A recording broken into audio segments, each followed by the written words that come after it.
আল্লাহর পয়গম্বরকে সাহাবায়ে কেরাম কেমন মহব্বত করত, আল্লাহর পয়গম্বরকে সাহাবায়ে কেরাম কেমন মহব্বত করত।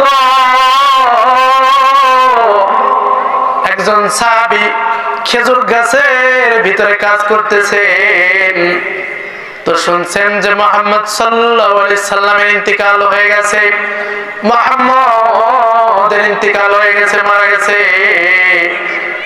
সাহাবী শোনার সাথে সাথে আল্লাহর কাছে দুই হাত তুলে বলে, মালিক ও,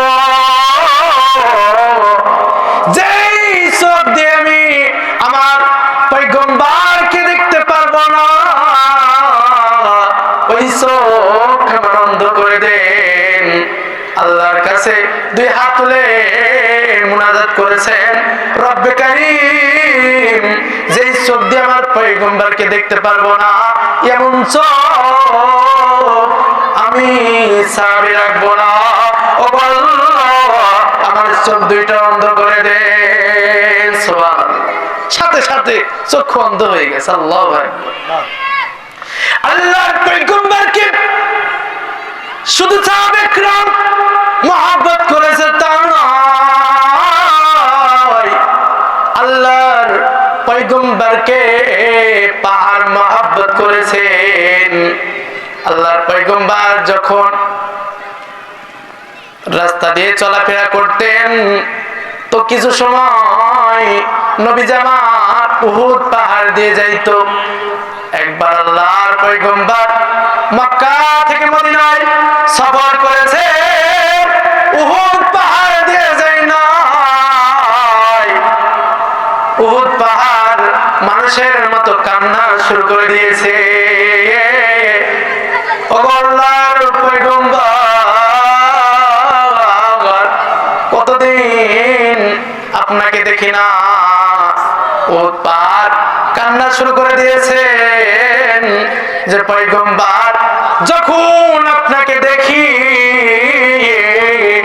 তখন আমার কলিজা ঠান্ডা হয়ে যায়, কিন্তু পয়গম্বর এখন যখন আপনি মক্কা থেকে মদিনায় সফর করেছেন গো, তখন আর উহুদ পাহাড় দিয়ে যান নাই।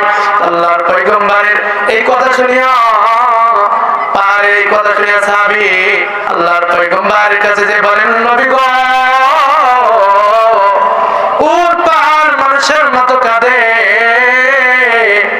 যে আপনি এরকম উহুদ পাহাড়ের রাস্তা দিয়ে আসেন নাই, আপনার মুলাকাত হয় নাই, উহুদ পাহাড় আপনি পয়গম্বরকে দেখেন নাই। সুবহানাল্লাহ। শুধু পাহাড় আল্লাহর পয়গম্বরকে মহব্বত করেছে তা নয়, বনের জঙ্গলে হরিণীরা আল্লাহর পয়গম্বরকে কত মহব্বত করত। আল্লাহর পয়গম্বর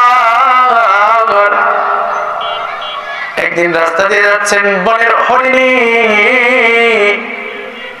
কোন এক শিকারী বনের হরিণীকে বেঁধে রেখেছে। আল্লাহর পয়গম্বর হরিণীর চোখের দিকে তাকাইয়া দেখতেছে হরিণীর চোখ দিয়ে পানি টপ টপ করে বের হয়।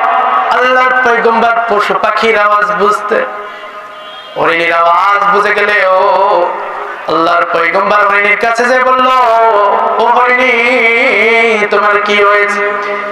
হরিণী বলে, নবী গো,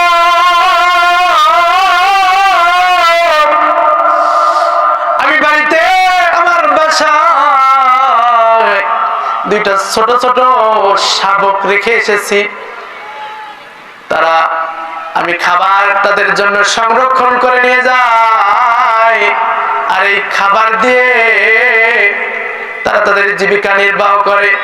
আমি যতক্ষণ দুধ না দিই ততক্ষণ আমার বাচ্চাগুলো খাইতে পারে না। আল্লাহর পয়গম্বর তো দয়ার নবী ছিলেন, মায়ার নবী ছিলেন। আল্লাহর পয়গম্বরের মহব্বত শুধু মানুষের উপরে ছিল তা নয়, আল্লাহর পয়গম্বরের মহব্বত দুনিয়ার সমস্ত পশু পাখির উপরেও ছিল। জোরে জোরে বলেন না সুবহানাল্লাহ। নবীজি আমার বনের হরিণীকে ছেড়ে দিলেন। কিছুক্ষণের ভিতরে ইহুদি চলে এসেছে। আসার পরে বলতে চাই, কে গো এই বনের হরিণীকে ছেড়ে দিলা? তো ইহুদিকে আল্লাহর পয়গম্বর বলতেছে যে কিছুক্ষণের ভিতরেই ওই হরিণী তার বাচ্চাকে দুধ দিয়ে আবার এখানে আসবে। বলে আরে বোকা, এমনটি কি কখনো শুনেছ কোনো বনের পশুকে ছেড়ে দেওয়ার পর এই বনের পশু আবারও ফিরে আসে? এমনটি কি শুনেছ? আল্লাহর পয়গম্বর, আল্লাহর নবী, বিশ্ব নবী, রাহমাতুল লিল আলামিন ইহুদিকে বললেন, ইহুদিরে তুমি কোন পশুর চোখ দিয়ে চোখের ভাষা বুঝতে পারো না, কিন্তু আমি পয়গম্বর বুঝি। এই বনের হরিণী কিছুক্ষণের ভিতরে চলে আসবে। এবার মা হরিণী যখন তার বাচ্চাগুলোকে দুধ দেওয়ার জন্য গেছে, বাচ্চার কাছে এই হরিণী নিজের জীবনে আজকের দিনের করুণ কাহিনী যখন শোনাচ্ছে, বাচ্চাগুলো মা হরিণীকে বলতেছে, ও মা, জানি না কে আপনাকে আজকে এই শিকারীর কাছ থেকে রক্ষা করেছে, তবে মা সে আর যাই হোক খারাপ মানুষ না। ও মা, যতক্ষণ পর্যন্ত আমি ওই ভালো মানুষকে না দেখব ততক্ষণ পর্যন্ত আপনার উলানে মুখ লাগাবো না, আপনার দুধ এইরকম আমি আস্বাদন করবো না, আমি খাবো না। এই কথা বলে দিয়েছে। হরিণীর বাচ্চাগুলো মা হরিণীর সাথে চলে এসেছে। ইহুদি দূর থেকে লক্ষ্য করতেছে, সে একটা হরিণীকে ছেড়ে দিয়েছিল, এখন তো 3টা হরিণী চলে আসছে। আল্লাহর পয়গম্বরকে এতক্ষণ পর্যন্ত ইহুদি বেঁধে রেখেছে, আল্লাহর পয়গম্বরকে ছেড়ে দিয়েছেন। আল্লাহর পয়গম্বরকে ডাক দিয়ে ইহুদি বলতেছে যে ও লোক, আমি তো আপনাকে চিনি না, কিন্তু আপনার কথা মতো বনের হরিণীও চলে এসেছে। জোরে জোরে বলে